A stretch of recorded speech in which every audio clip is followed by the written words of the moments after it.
Komisija za nadzor javnih financ je na današnji seji obravnavala primere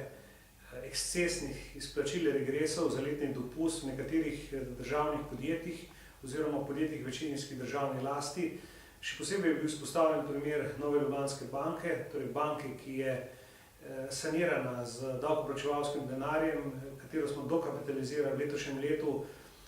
z znatnimi sredstvi, okoli 250 milijonov, in banke, ki je lani poslovala z približno 150 milijonsko izgubo.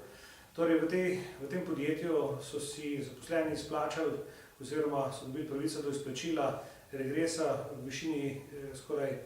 1600 evrov, kar je nadpovprečno visoko in ni rezultat poslovanja te same banke. Še bolj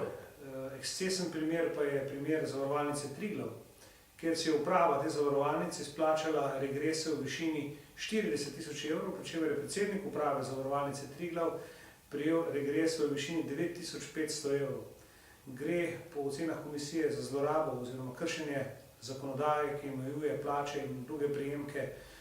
direktorjev, in zato smo seveda pozvali odgovorne, predvsem pa vlado, da opravi nadzor in ukrepa zoper te ekscesne primere. Vlado in Agencijo za upravljanje kapitalskih naložb smo tudi pozvali, da nam v roku 30 dni poročajo o tem, kako bodo zagotovili spoštovanje priporočil vlade, torej da ne pride do tako visokih izplačil regresov, in seveda pričakujemo predvsej učinkovite ukrepe, da v času gospodarske krize, ko se podjetja soočajo z težavami, ne pride do teh ekscesnih izplačil. Torej, točko smo prekinili in jo bomo nadaljevali potem, ko bo vlada poročala o